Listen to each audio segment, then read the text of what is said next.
Odyssée. Méthode de français. Cahier d'activité. Niveau B1. Copyright Clé internationale 2022. Leçon 1. Activité 5. Madame Baltaz, vous étiez présente dans la bijouterie lors du vol du collier. Pourriez-vous nous décrire le coupable ? La coupable, car oui, c'était une femme. Elle avait les cheveux très courts, très raides et blond platine. Ses yeux étaient très bleus et assez grands. Son visage était très fin. Elle était très belle, une beauté androgyne. Ce qui m'a marqué, c'est qu'elle avait un tatouage en forme d'étoile sur l'épaule droite. Leçon 2. Activité 3. En tant que directrice générale d'une grande entreprise, quelles sont d'après vous les qualités indispensables à un bon manager ? D'après mon expérience et d'après les différents chefs d'entreprise et managers que j'ai pu rencontrer, il y a différents profils, mais ce qui les relie tous, en général, est leur sens de l'écoute, leur capacité à savoir déléguer, mais aussi leur compétence à bien savoir communiquer. Un bon manager doit savoir garder une attitude positive et savoir aussi être reconnaissant du travail donné par ses équipes. Il ne doit surtout pas oublier son objectif premier, qui est de conserver un travail d'équipe avec des salariés épanouis et satisfaits de leur travail. Leçon 3. Activité 2. A. Le désordre. B. Un couple. C. Internet. D. Se connecter. E. Elle se connecte. F. Bref. G. Respectivement. H. Une veste. I. Appeler. J. Revoir. K. Excellente. L. Rire. M. Rirez. Leçon 3. Activité 3. Aujourd'hui, nous parlons des rencontres amoureuses, rencontres en ligne ou rencontres réelles. Écoutons déjà ces histoires, émouvantes, drôles ou originales, des personnes que nous avons interviewées, Lucie et Guillaume. Je me suis inscrite sur un site de rencontres en ligne, sans grand espoir, mais j'étais curieuse. J'ai rencontré quelques personnes, mais cela n'était pas intéressant. Et puis, il y a eu Max. Quand j'ai vu son profil, sa photo et la description de ses goûts, j'ai adoré. J'ai osé lui écrire et il m'a répondu. On s'est donné rendez-vous dans un restaurant. Je l'ai attendu 15 minutes, j'étais très stressée. J'étais vraiment timide. Mais quand je l'ai vu, il m'a semblé encore plus beau qu'en photo. Il a un regard vraiment chaleureux, tellement agréable. Mon stress a disparu. On a discuté toute la soirée et depuis, on ne se quitte plus. Avec ma petite amie, on s'est rencontrés il y a très longtemps, 10 ans. À l'époque, je vivais en Espagne et elle aussi. Ni elle ni moi ne parlions bien espagnol, alors on prenait tous les deux des cours d'espagnol. On était dans la même classe, c'est là qu'on s'est rencontrés. Quand je l'ai vue, elle m'a plu. Elle était très belle, un beau visage, toujours une magnifique coiffure, mais surtout, elle était très gentille et très drôle. On se voyait seulement en classe, mais j'écoutais plutôt Laura que le professeur. Finalement, on a commencé à se voir aussi en dehors des cours, à découvrir la ville ensemble. C'était une période très agréable. Et depuis, nous sommes toujours ensemble, heureux, et nous parlons ensemble en espagnol, c'est notre langue commune. Leçon 4, activité 2. Souvenir, souvenir. Aujourd'hui, racontez-nous vos premières rencontres dans le milieu professionnel. Quels sont les collègues qui vous ont marqué ? J'étais tout jeune. C'était mon premier travail, dans une bibliothèque. On me présente mon collègue avec qui je devais travailler. Pierre. J'étais impressionné. Et au début, ce n'était pas facile. Pierre était un homme assez âgé. Il n'était pas du tout chaleureux. Normalement, il travaillait seul et il avait ses habitudes. Et là, il devait partager son bureau avec moi. Non seulement il était timide, mais il n'était pas du tout content de partager son bureau. Au début, il ne me parlait pas du tout. J'essayais toujours d'être gentil, discret et très souriant. Il est devenu plus confiant et on a compris qu'on avait chacun quelque chose à s'apprendre. Il avait de l'expérience, il était très intéressant, et moi je l'aidais avec l'informatique et les choses nouvelles. Finalement, on s'est bien entendu. Dans mon premier travail, j'ai rencontré Émilie. C'était ma responsable et c'est la meilleure collègue de ma vie. Chaque matin, elle accueillait toute l'équipe avec un grand sourire. Elle était toujours dynamique, pleine d'énergie, elle motivait toute l'équipe. Aussi, elle voyait toujours les qualités de chaque personne. Cela nous donnait de la confiance en nous. Et puis, elle était très attentionnée. Pour les anniversaires de chacun, elle organisait des petits cadeaux communs et elle trouvait toujours exactement le cadeau parfait. Entraînement au DELF.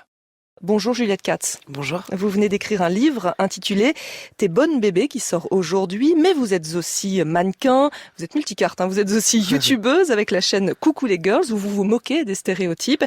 Et hier soir, on a pu vous voir en actrice dans un téléfilm sur France 2, Moi, grosse, vous aviez le premier rôle.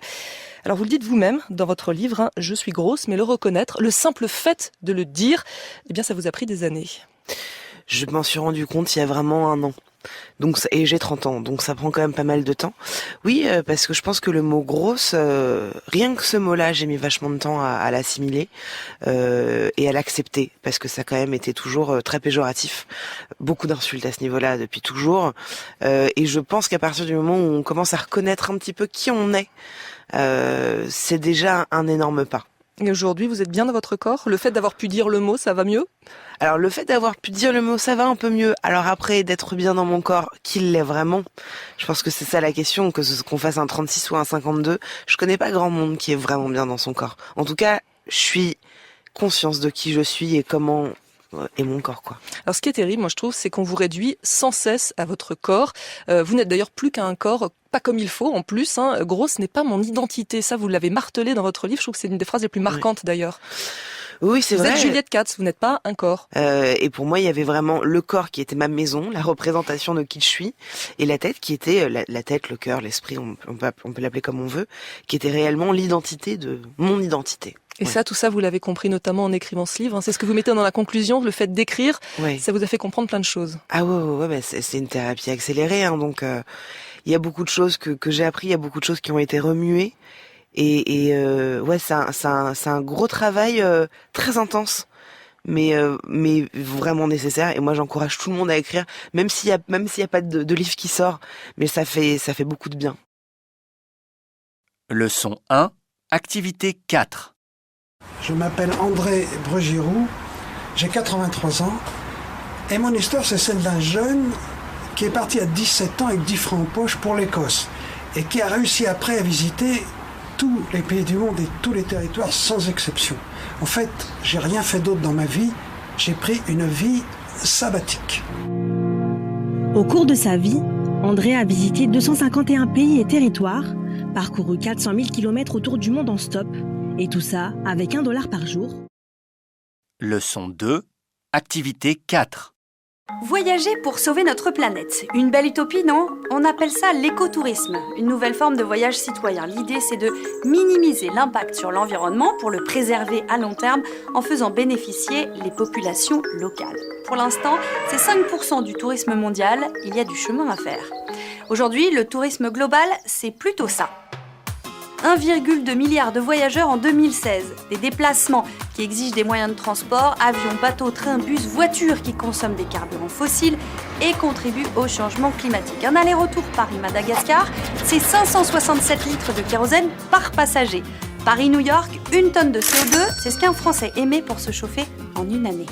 En tout, le tourisme, c'est 5% de nos émissions mondiales de gaz à effet de serre. Leçon 4, activité 2. Samira. Pourriez-vous m'indiquer où est le guichet SNCF ? Juliette. Excusez-moi, le GR est bien par ici ? Sarah. Pardon, je peux acheter mon billet sur le site de l'ONCF ? Clémentine. Je vais voyager avec la SNCB. Florence. J'ai vu une réduction sur les billets sur le site de la CCF. Leçon 4, activité 3.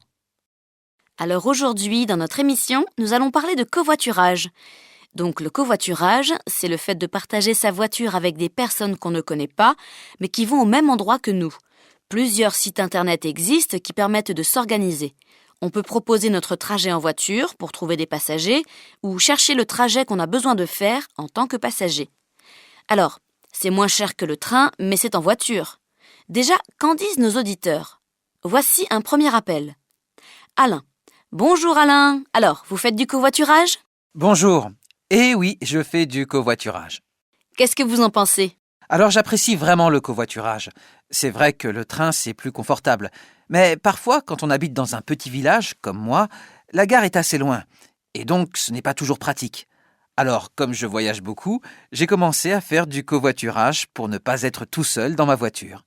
Ainsi, c'est un peu moins polluant de voyager en voiture. Mais aussi, je fais des belles rencontres. Ah, super ! Vous pourriez nous raconter une de ces rencontres ? Oui, en fait, une belle histoire d'amitié est née entre un passager et moi-même. D'ailleurs, c'était mon premier covoiturage. Avec le passager, Jean-Christophe, nous nous sommes découverts beaucoup de points et de centres d'intérêt communs. Depuis, nous sommes restés en contact. Nous nous revoyons très régulièrement pour faire du ski, des randonnées. Je suis son aîné de 30 ans, mais une amitié parent-enfant grandit régulièrement entre nous.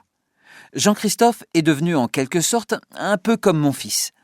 Nous covoiturons très souvent ensemble et faisons partager notre rencontre avec nos différents passagers. Entraînement au Delphes. Salut, tu as passé de bonnes vacances ? Oui, cette année nous avons passé des vacances tranquilles. En fait, nous ne sommes pas partis car nous avons fait des travaux dans la maison. Nous avons passé du temps à peindre, mais nous nous sommes aussi promenés dans la campagne autour de la maison. Ensuite, des amis sont venus avec leurs enfants. Il faisait très beau, donc nous sommes allés nous baigner à la rivière tous les jours avec eux. Au début, je pensais m'ennuyer en restant chez nous, mais finalement, ces vacances ont été très agréables. On s'est bien reposé. Ça fait du bien. Et toi alors, tu es parti en voyage ? Tu sais, je pensais rejoindre des amis qui font un long voyage autour du monde. Mais les billets d'avion étaient trop chers. Donc finalement, je suis allée voir ma sœur et son petit ami. Ma sœur habite une jolie ville au bord de la mer. Mais c'est un lieu trop touristique. Il faisait beau, donc on voulait se baigner, mais c'était impossible de trouver une place sur la plage pour poser sa serviette. Dommage, la plage est très belle. Mais vraiment, il y avait des gens partout. J'aime bien ça, mais là, c'était trop. Il y a des bons restaurants en bas de l'appartement de ma sœur. C'est sympa, mais il y a du bruit tout le temps. Je crois que la prochaine fois, je ferai comme toi. Chez nous, à la campagne, avec les jardins, il y a de l'espace. Donc je dirai aux personnes de venir chez moi. Ce sera plus reposant. J'ai surtout envie de voir les gens que j'aime. Avec ma sœur, on était contente de passer du temps ensemble. Donc je crois qu'il ne faut pas chercher des destinations incroyables. Leçon 1, activité 4. A. Je me suis jamais disputée avec mon copain. B. C'est pas de ta faute, tu sais. C. T'as pas envie de te marier ? D. S'il veut pas vivre avec moi, je sais pas quoi faire. Leçon 2, activité 6. Bonjour Laura. Vous étudiez dans notre ville et vous participez au programme Vivre ensemble. Le but de ce programme, c'est vraiment de faciliter l'habitat intergénérationnel pour résoudre les difficultés de logement pour les étudiants et rompre la solitude des personnes âgées. Les personnes âgées qui habitent seules dans des grands appartements peuvent louer une chambre à un étudiant. Le loyer n'est pas cher et en échange, l'étudiant rend des petits services. Voilà, donc c'est gagnant-gagnant. Alors, Laura, vous pouvez nous raconter votre expérience ? Chez qui est-ce que vous habitez et comment se passe votre colocation intergénérationnelle ? Alors, j'habite chez Madeleine depuis la rentrée. Elle a 96 ans, moi j'ai 23 ans. C'est sûr, on n'a pas le même mode de vie parce qu'on n'a pas le même âge. Mais ça se passe très bien. Elle me raconte beaucoup d'histoires sur sa jeunesse, à une époque que je n'imaginais pas. Mais ça m'intéresse. On s'entend bien. Super ! Et donc, quels sont les petits services que vous devez rendre ? En fait, je m'occupe par exemple de ses médicaments. Je prépare chaque jour les médicaments qu'elle doit prendre. Et puis, elle marche bien, mais elle n'ose plus sortir seule. Alors je l'accompagne à l'extérieur quand elle veut faire ses courses, aller chez le médecin. Voilà, ce n'est pas trop de contraintes pour moi. Je sors le soir voir mes amis et je vois des gens de mon âge aussi à l'université. Mais chaque jour, on a un petit moment ensemble avec Madeleine. Elle m'apprend pas mal de choses sur l'histoire. Et puis, elle me pose plein de questions sur ma génération. Tout ce qu'on aime lui semble assez bizarre, mais c'est drôle. Leçon 4, activité 3. Maman ? C'est moi. Écoute, je viens de raccrocher avec la compagnie aérienne et vraiment je suis super fâchée. Ils ne trouvent pas d'autres vols et n'ont aucune solution à nous proposer. Je suis complètement démoralisée là. Je crois que je n'ai jamais été autant en colère. Le pauvre standardiste n'y pouvait rien, mais il fallait que je me défoule sur quelqu'un. C'est insupportable de ne pas avoir de réponse à nos questions. Nous annuler notre vol à la dernière minute comme ça, sans explication. Et tu sais combien c'était important pour nous de venir vous voir. Vous nous manquez. La réunion nous manque, et les enfants étaient tellement heureux de venir fêter le Nouvel An avec vous. Bon, tout est gâché. Je vais encore tenter avec d'autres compagnies, mais je perds espoir. Rappelle-moi quand tu auras le temps, et encore désolée pour tout ça. Je t'embrasse. J'espère qu'on y arrivera. Entraînement au Delphes. Salut Mickaël. Salut Élise, ça va ? Oui. Tu sais, je pense souvent à nos vacances quand on était enfant. Tu te rappelles ? Oui, c'était génial. Chaque été, on se retrouvait chez papy et mamie. Leur maison devenait un terrain de jeu pour tous les cousins. Oui, mais je trouve que c'est dommage. On n'offre pas la même chose à nos enfants. Ils voient peu leurs cousins. Il y en a certains que mes enfants n'ont jamais rencontrés. Pourtant, personne n'habite très loin. Mais on travaille tous et on ne prend pas assez le temps de se retrouver. On pourrait organiser un week-end de tous ensemble. Qu'est-ce que tu en penses ? Oui, c'est une bonne idée. On se retrouverait où ? Nos grands-parents sont maintenant trop âgés pour accueillir tout le monde. C'est sûr. Chez moi, la maison est assez petite. On pourrait camper dans le jardin, mais s'il pleut, ce n'est pas pratique. Par contre, chez toi, la maison est grande. Il y a plein de chambres. C'est vrai ? Génial. J'écris à tous les cousins pour savoir quelle serait la meilleure date. Pas trop vite. S'il te plaît, laisse-moi un peu de temps avant d'organiser tout ça. Je te connais, tu vas très vite quand tu décides quelque chose. Mais il faut que j'en parle à ma femme. Elle n'adore pas que la maison soit pleine. Et comment on fera pour les repas ? Oh là là, elle est toujours stressée, ta femme. C'est fatigant. Avec elle, rien n'est jamais simple. Quel caractère compliqué. Mais on pourra manger chez moi. Les gens viendront chez vous juste pour dormir. Et chacun devra préparer et amener sa spécialité gastronomique. Comme ça, je peux commencer à organiser. Leçon 1, activité 3. Amélie veut acheter une maison qui date des années 30. Elle fait appel à un architecte pour connaître le montant des travaux de rénovation. Alors, qu'est-ce que vous en pensez ? Je pense qu'il y a beaucoup de travaux, mais surtout des travaux de rénovation. Ce ne seront pas de gros travaux. C'est-à-dire ? Il y a eu une fuite dans la salle de bain à l'étage, donc il faudra faire appel à un plombier. Il y a aussi de la peinture à faire. Il faudrait repeindre toutes les pièces. Nous sommes bricoleurs, nous pourrons refaire la peinture nous-mêmes. Pour le reste, nous devrons faire appel à des professionnels. Il faudra trouver un électricien pour changer les prises électriques et peut-être un jardinier pour tailler les arbres. Le jardinage, je m'en occupe aussi. J'ai la main verte. Leçon 2, activité 5. A. J'aime faire de la gym. B. Je vais participer à une compète de jeux vidéo. C. Il n'est pas devenu pro, mais il joue très bien. D. Tu joues encore sur ton téléphone ? Tu ne voudrais pas utiliser ton ordi ? E. Je partirais bien faire une rando ce week-end. Leçon 2, activité 6. Alors si on me demandait quelle place, d'après moi, pourrait tenir la méditation dans quelques années, en 2030 par exemple, mon premier réflexe serait de dire que j'aimerais bien qu'on en parle moins, mais qu'on en fasse davantage. Autrement dit, que la méditation soit devenue une sorte d'habitude, une sorte d'hygiène de vie pour la plupart d'entre nous. Ça me semble important pour tout un tas de raisons. D'abord parce que il est vraiment crucial que les humains fassent des progrès psychologiques à la hauteur des progrès technologiques auxquels ils sont confrontés. Leçon 3, activité 4. J'ai 24 ans et je suis monitrice de ski, hiver comme été. Donc, je fais du ski depuis mes 2 ans. J'ai appris le ski avec mes parents, puis après je suis rentrée au club des sports. Je fais quelques compétitions régionales. Puis j'ai fait un lycée sportif qui m'a permis d'accéder au diplôme. Puis je suis rentrée à l'ESF et j'ai fini le diplôme à l'UCEP.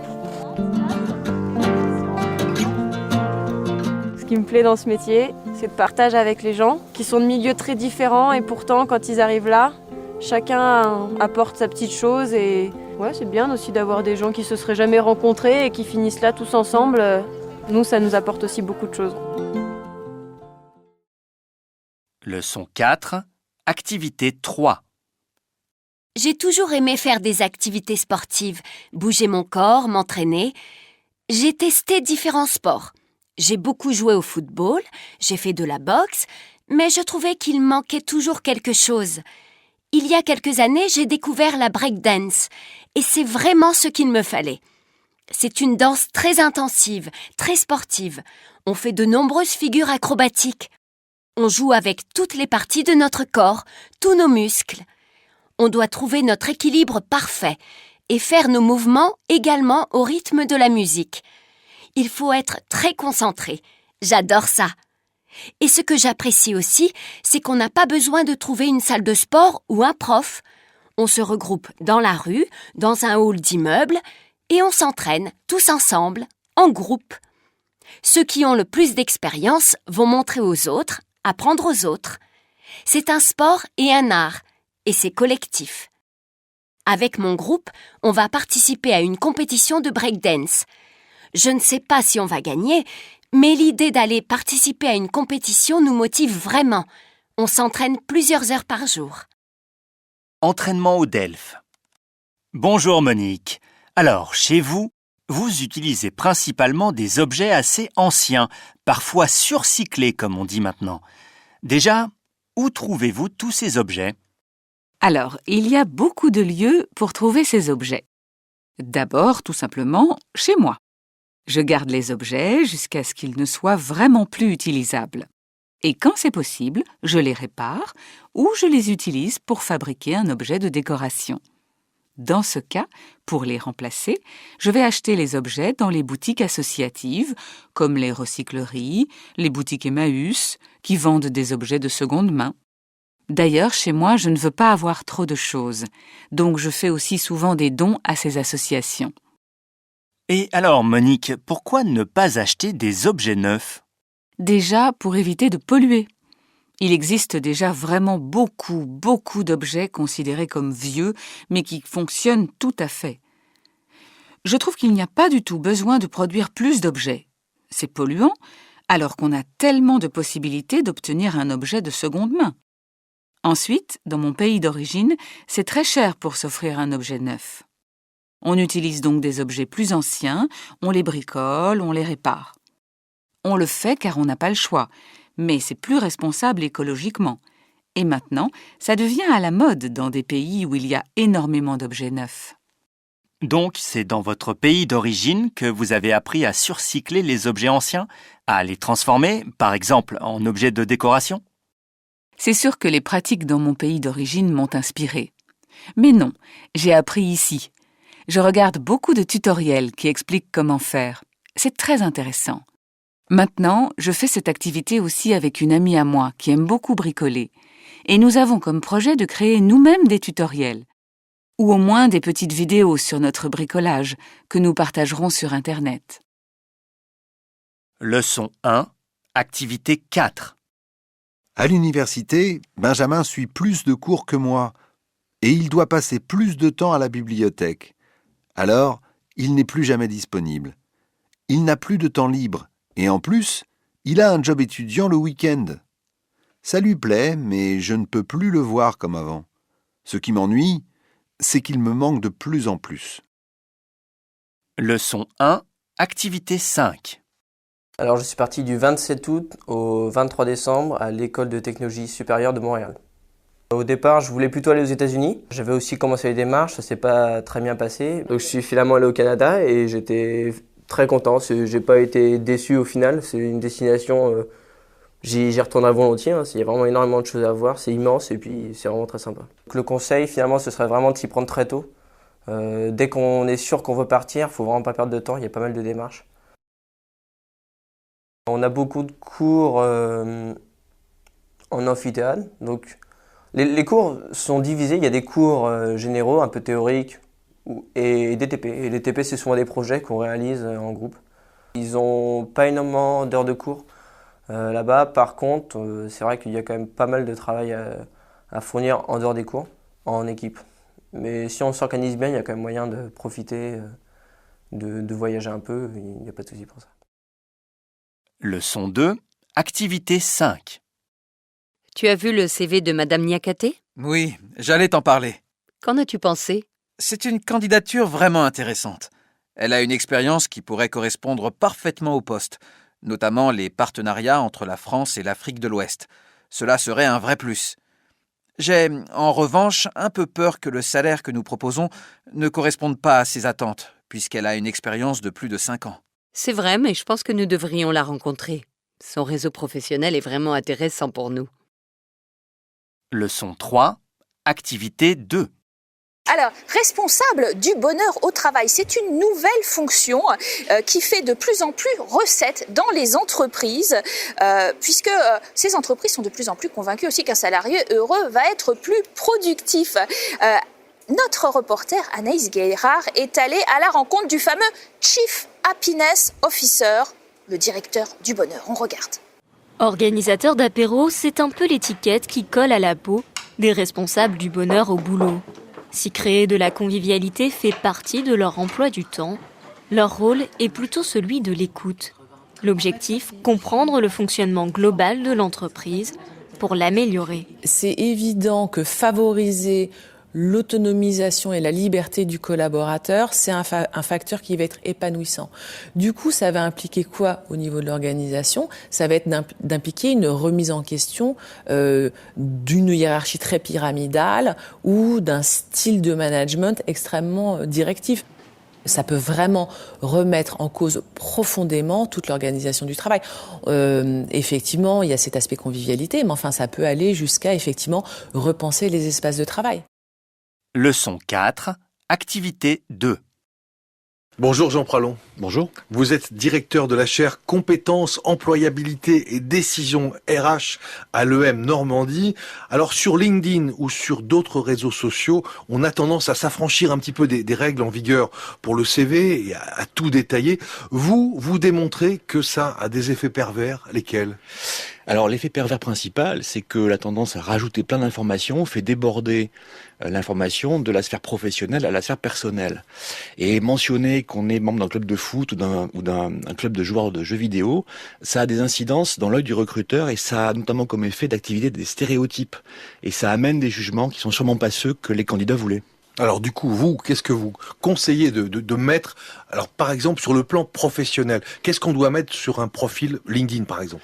Je crois qu'il faut essayer de résister à la tentation de parler de soi de façon trop générale. L'information utile, c'est celle qui aide le recruteur à prendre une décision rationnelle. La décision rationnelle, c'est est-ce que cette personne va être capable de performer et de réussir dans le poste? Et donc, c'est parler de compétences transférables, c'est se dire j'ai fait ça dans tel contexte et voilà donc les compétences que je peux mobiliser dans d'autres contextes, dans d'autres entreprises. C'est parler de compétences professionnelles transférables. Il faut toutes les détailler là, ou alors au contraire il faut se limiter comme vous semblez le dire. Alors en effet, le problème qu'on a montré dans l'étude, c'est que plus il y a d'informations, plus c'est compliqué pour le recruteur. Et donc il faut résister d'une part à parler de soi dans une sphère extra-professionnelle et il faut aussi résister à tout détailler. Ce qu'on a fait il y a 10 ans ou 15 ans, c'est un petit peu trop vieux, donc l'important c'est raconter ce qu'on a fait récemment en des termes très précis et si possible avec des réalisations concrètes. Mais finalement, ce que vous dites sur les conseils que vous donnez pour un profil sur les réseaux sociaux, c'est exactement les mêmes que sur un CV. Tout doit tenir en une page, quoi. Alors absolument. Plus le recruteur doit descendre, scroller, fouiller, trier l'information, plus ça lui prend du temps, plus c'est un petit peu anxiogène pour lui, et plus il a intérêt à se resserrer sur de l'information simple. Donc il faut lui fournir de l'information simple. Et l'information simple, c'est des compétences, des réalisations récentes, principalement celles du poste qu'on a occupé le plus récemment. Entraînement au DELF. Bonjour Élise Mareuil. Bonjour, merci de m'accueillir. Cofondatrice du groupe Agapi, vous employez une 60aine de salariés répartis dans 6 établissements situés en Ile-de-France et vous venez de recevoir le trophée H-Up qui récompense un entrepreneur en situation de handicap. Alors, il y avait quand même 170 dossiers en lice. Parlez-nous de votre activité, de votre concept, de votre idée. Alors Agapi, c'est un réseau de crèches en Ile-de-France. Notre spécificité, ce sont des crèches écologiques et solidaires. Qu'est-ce que ça veut dire ?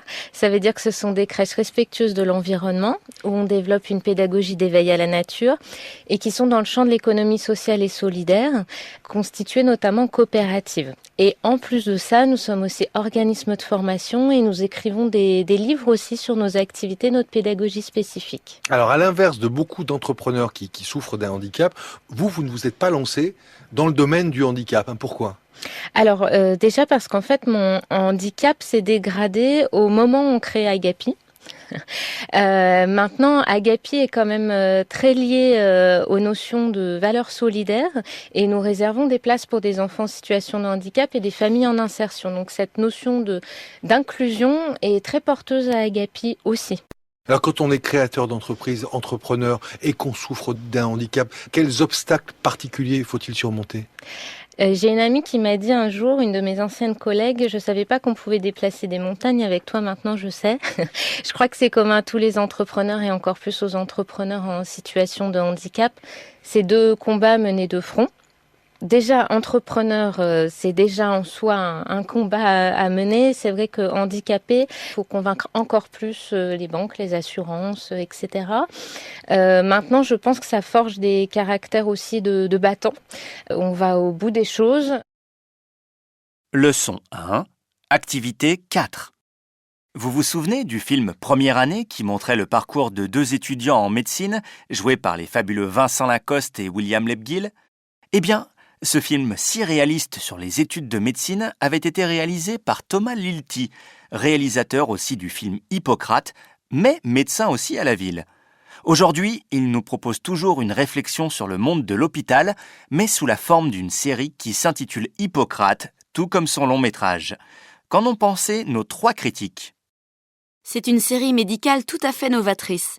L'histoire est tout de même incroyable. Tous les stagiaires commencent leur stage alors que les médecins ne peuvent plus pratiquer suite à un virus. Le suspense est tout de suite au rendez-vous. Oui, ce virus oblige les médecins à rester chez eux et ce sont les internes qui doivent les remplacer. Cela nous offre des personnages très forts dans cette situation. Le chaos est très bien orchestré par Thomas Lilti. Cette idée est vraiment surprenante et originale, en effet, et améliore le genre de la série médicale en lui donnant un aspect aussi social. Leçon 2, activité 4. Maman, je veux pas aller chez le médecin. Mon chéri, c'est important d'aller chez le médecin au moins une fois par an. Mais pourquoi ? Eh bien, pour vérifier que tu vas bien et que tu es en bonne santé. On peut aller chez le médecin pour plusieurs raisons. On peut y aller quand on a de la fièvre, mal à la tête, à la gorge, aux oreilles, au ventre ou au dos. Mais je n'ai rien, moi. Je n'ai mal nulle part. C'est ton contrôle annuel. C'est important que tu discutes avec le médecin. Peut-être que tu as un problème dont tu ne m'as pas parlé, que tu ne te sens pas bien, que tu es triste ou que tu dors mal. Tu peux aussi parler de ces choses-là avec le médecin. Et on ne va pas chez le médecin que quand on est malade. On y va aussi pour avoir une ordonnance, faire un vaccin ou obtenir un document. Bon, d'accord. Leçon 3, activité 4. Quand avez-vous découvert vos allergies ?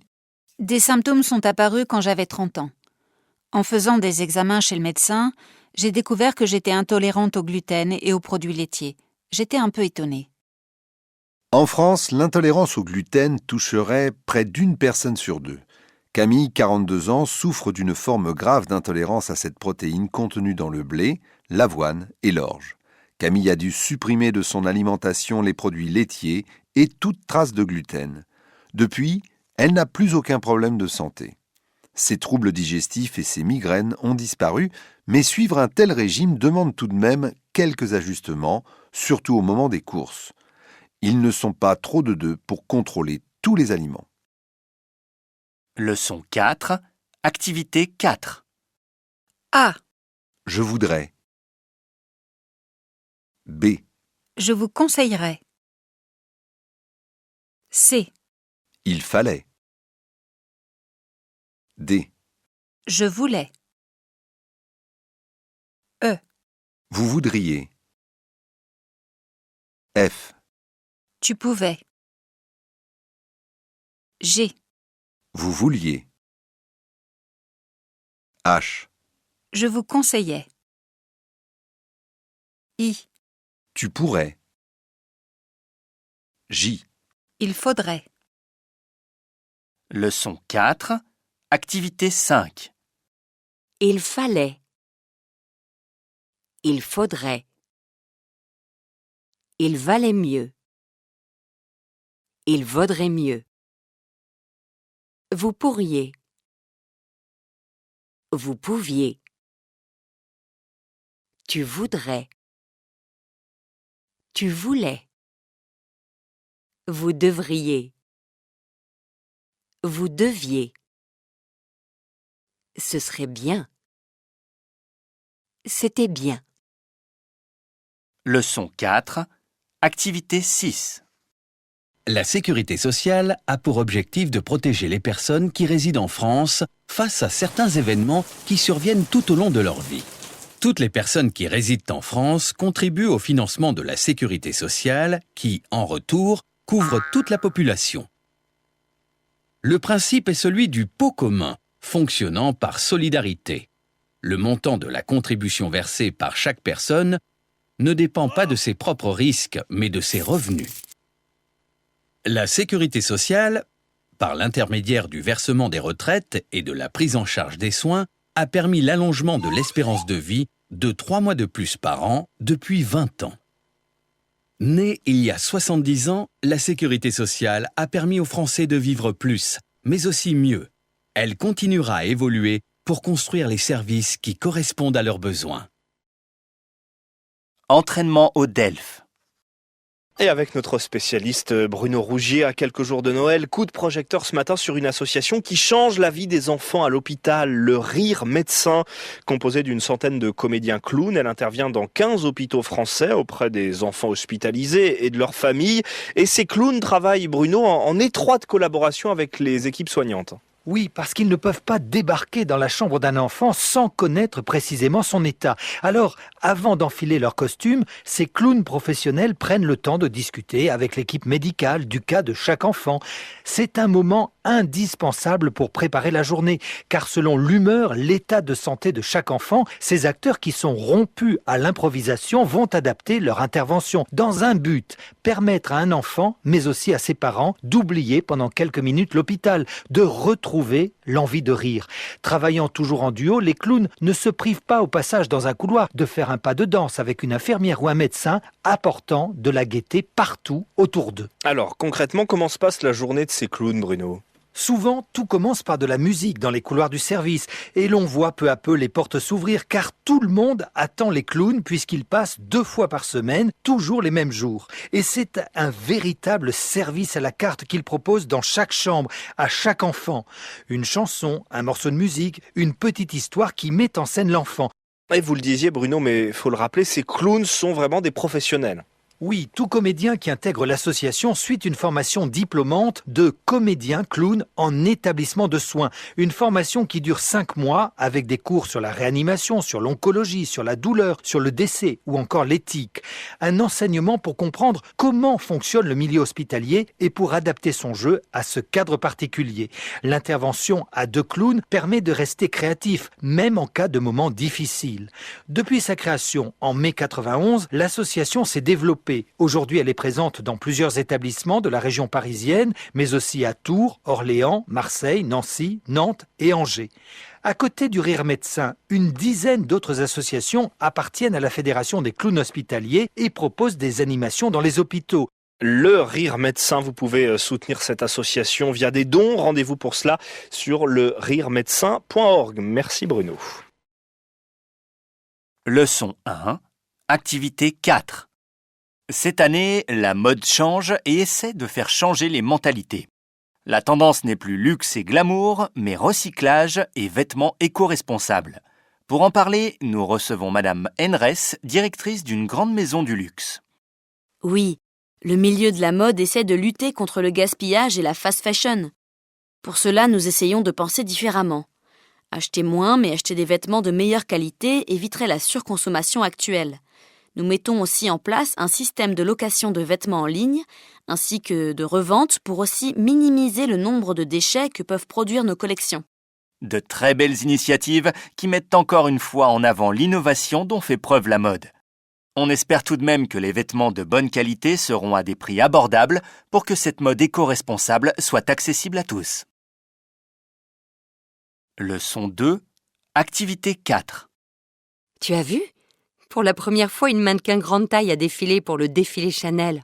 C'est une vraie révolution. Oui, j'ai vu. Mais je ne trouve pas que cela soit si révolutionnaire. Mais si, c'est fantastique. Cela permettrait aux femmes de changer de regard sur leur corps. Oui, j'estime que c'est surtout un coup de pub pour la marque. Je ne pense pas que cela soit autre chose. En plus, ce n'est pas vraiment une mannequin grande taille. C'est juste une fille normale qui fait une taille 40. Je ne crois pas que ce soit seulement un coup de pub.